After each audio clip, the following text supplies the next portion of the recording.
셋째 주입니다. 당신을 새롭게 하시는 주님.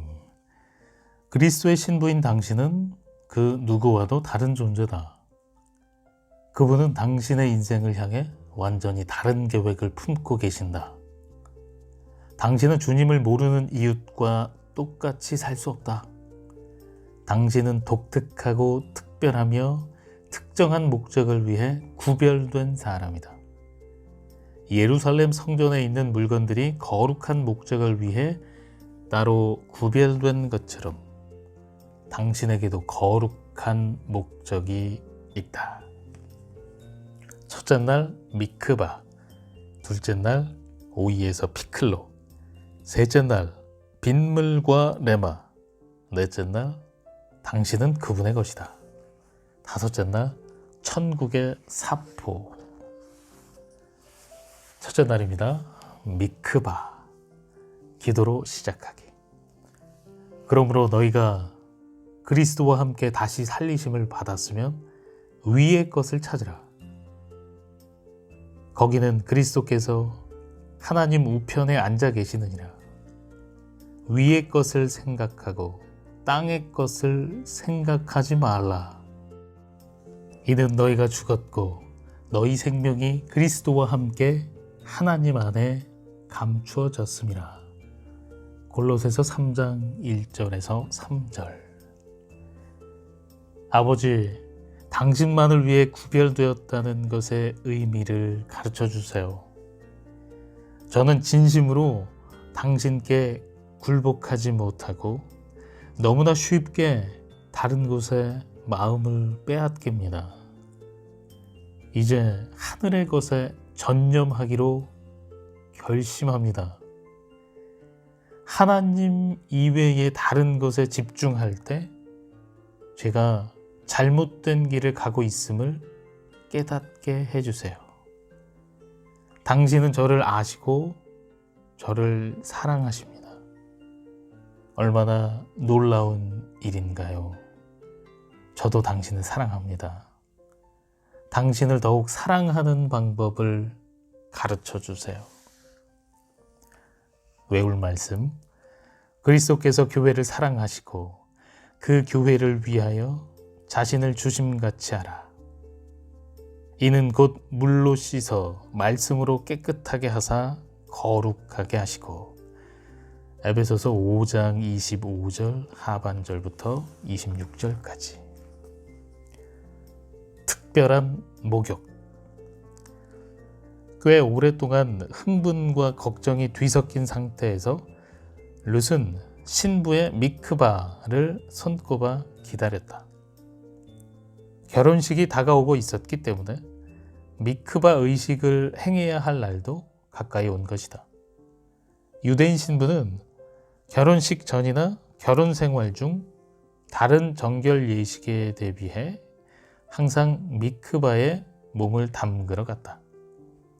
토라는 정결 예식을 행하라고 명령했다. 하지만 어머니, 저는 약간 무서워요. 미크바 의식을 치르려면 옷을 다 벗어야 한다고 들었어요. 뭘 어떻게 해야 할지 가르쳐 주세요. 그러면 두려움이 조금 사라질 것 같아요. 얘야, 걱정 마라. 아무도 널 방해하지 않을 거야. 그건 아주 거룩한 경험이라서 무섭지 않을 거란다. 먼저 목욕을 할 거야. 우리는 내가 목욕할 큰 욕조를 강둑에 가져다 놓을 거야. 그리고 기쁜 마음으로 물을 데울 거야. 너는 목욕하면서 잠시 동안 물에 푹 담글 수도 있지. 목욕이 다 끝나고 내가 일어서면 칸막이 위로 물을 쏟아부을 거야. 마치 소나기를 맞는 것 같은 느낌이란다. 물을 맞는 동안 너는 머리를 아주 깨끗이 감아야 해. 그러고 나서 이를 닦고 손톱을 깎고 씻으면 돼. 마지막으로 귀까지 깨끗하게 씻어야 돼. 뽀드득 소리가 날 정도로 온몸을 깨끗이 씻어야 된단다. 룻과 요한나는 함께 웃었다. 이런 과정을 다 마치면 내가 미크바에 들어갈 준비가 끝난 거야.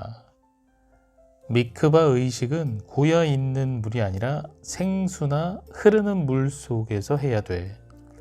요단강이야말로 자연 그대로의 미크바 지역이야. 우리는 항상 흐르는 물 속에서 몸을 씻는단다. 이것은 죽음이 아닌 생명 속에 몸을 담그는 것을 상징해. 회당에도 미크바 의식을 하는 곳이 있단다. 정결 예식을 위해 물이 흘러가게 만든 소형 실내 욕조야. 하지만 아름다운 자연에서 미크바 의식을 하는 게 더 좋을 것 같구나.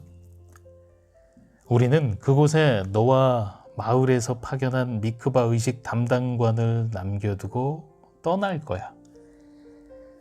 그녀는 뇌가 깨끗한지 또 미크바에 들어갈 준비가 되었는지 자세히 검사할 거란다. 그 검사가 끝나면 너는 맨몸으로 생수에 들어가서 머리카락까지 물에 완전히 잠기도록 몸을 담그면 된단다.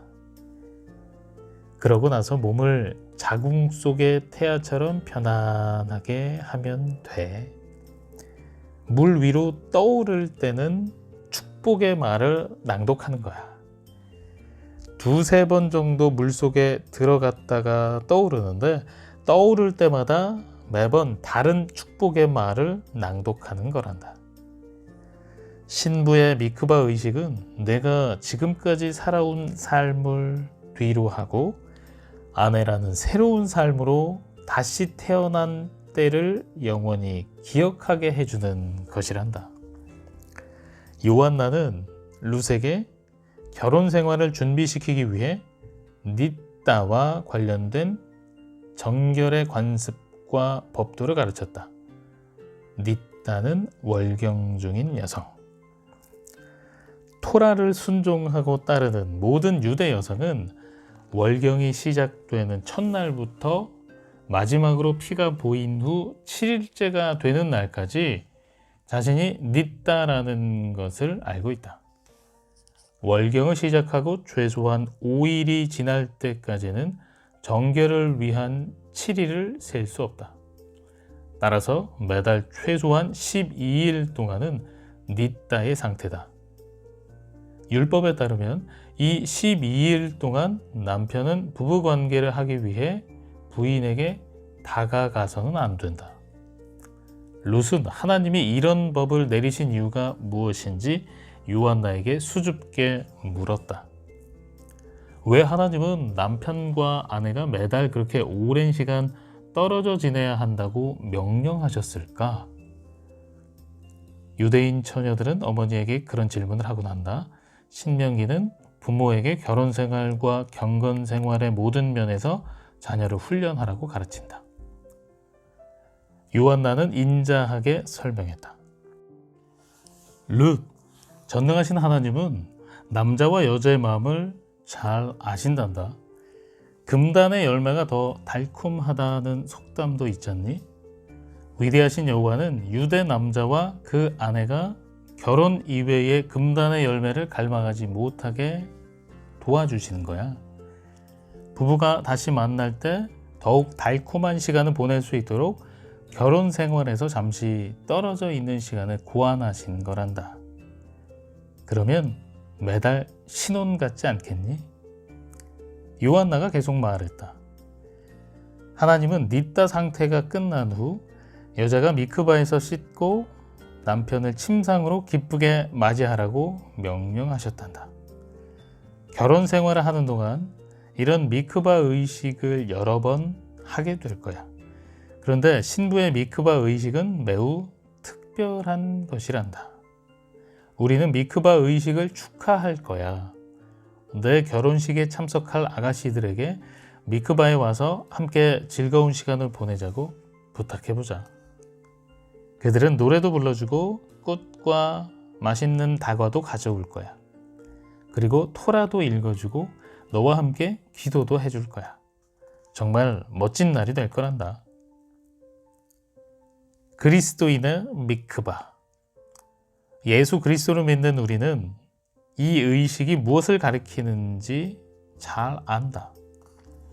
우리가 그분의 신부가 될 때 우리는 그리스도와 함께하는 새로운 생명으로 다시 태어난다.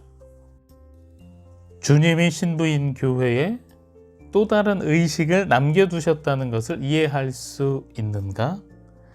예수님이 목수의 삶을 뒤로 하시고 자신에게 맡겨진 이 땅의 사역을 시작하실 때 주님은 제일 먼저 세례받기 위해 친히 세례 요한 앞에 나타나셨다. 우리가 알듯이 예수님께서는 죄가 없다. 그런데 그분은 왜 세례를 받으셨을까? 예수님은 자기 삶의 새로운 역할 속에 자신을 담그셨다는 것을 보여주기 위해 미크바 의식을 행하셨다. 그리스도의 신부가 행하는 세례라는 아름다운 의식은 이전에 죄악된 생활을 깨끗이 씻어버린다는 의미를 지닌다. 또한 자신을 새로운 삶에 담가 신랑을 위해 구별된 존재가 된다는 것을 상징한다. 에베소서 5장 26절을 연구해보면 예수 그리스도의 신부로서 미크바에 들어가는 것의 의미를 제대로 이해할 수 있다. 이 말씀의 의미를 제대로 깨닫기 위해 깊이 들여다보도록 하자. 집중하라. 말씀을 깨닫게 되면 아마 깜짝 놀랄 것이다. 다시 에베소서 5장 26절을 읽으라. 거룩하게 하시고 라는 구절에 거룩하게 하다라는 동사는 무슨 뜻인가? 그것은 거룩하게 만든다는 뜻이다. 또한 하나님께 구별되었다는 뜻이다. 그것은 구별된 사람이 가야 할 인생의 행로를 뜻한다. 동사 형태일 때 그 말은 금으로 성전을 장식하는 것을 의미하기도 한다. 우리를 거룩하게 하시는 것이 자신의 목적이라고 하신 예수님의 말씀은 무엇을 의미하는가?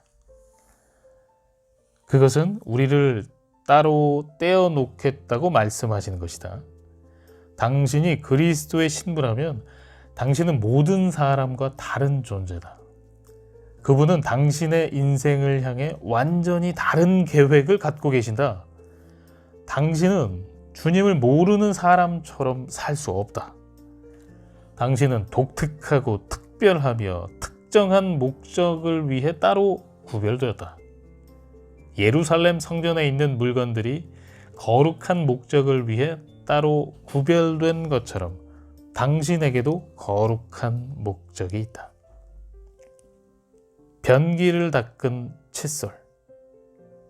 집안일과 연관해서 좀 더 깊이 생각해보자. 칫솔로 변기를 닦고 나서 그것으로 이를 닦는 사람은 없을 것이다. 결코 그렇게 하지 않을 것이고 그렇게 할 수도 없을 것이다. 왜 그런가? 변기가 더럽기 때문이다. 칫솔은 입 안에 넣는 용도로 독특하게 고안된 것이다. 그래서 칫솔은 구별된 상태로 관리해야 한다. 더러운 것에 오염되지 않도록 관리하고 항상 청결하게 유지해야 한다. 칫솔은 입 안에서만 사용해야 한다. 내 칫솔을 다른 사람들과 같이 쓸 수도 없다. 칫솔은 다른 용도로 사용할 수 없다. 주님께 바쳐지다. 당신은 구별되었고 주님께 바쳐졌다. 당신이 예수 그리스도를 구세주로 받아들였다면, 그리고 그분께 마음의 문을 열고 그분의 신부가 되었다면 당신은 거룩한 존재다. 당신은 오직 그분만을 위해 구별되었다. 거룩, 성도, 맞는 말이다. 이 말씀을 어떻게 해석할 수 있는지 설명해 보겠다. 예수님은 자신의 신부인 나를 사랑하신다. 그리고 그분은 거룩한 목적을 위해 나를 구별하시고 거룩한 성도가 되게 하시려 자신을 주셨다. 즉, 그분의 아내라는 새로운 역할에 맞는 사람이 되도록 거룩하게 하신 것이다. 나는 그분을 위해 구별된 존재이기 때문에 사악한 활동에 참여하지 않는다. 이제 거룩하게 되는 것이 어떤 의미인지 알겠는가? 예수님은 당신의 행동을 말씀하는 것이 아니다. 그분은 당신이 실제로 어떤 존재인지, 즉 당신의 정체성을 말씀하시는 것이다. 당신이 그분의 신부로 구별된 존재라는 것이다.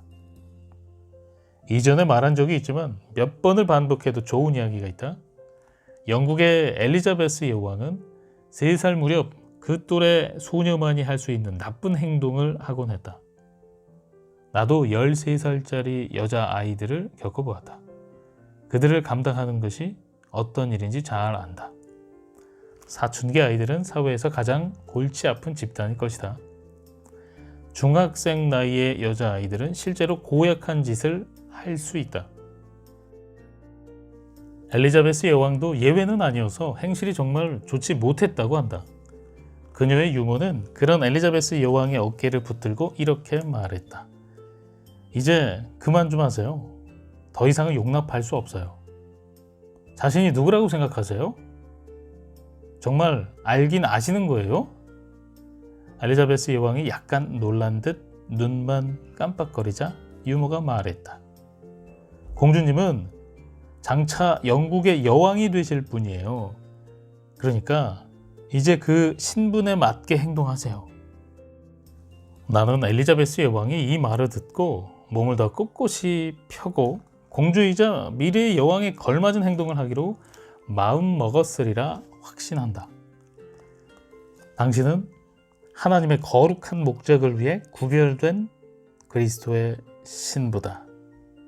이제 그에 걸맞게 행동하라. 그것이 진짜 당신의 모습이다.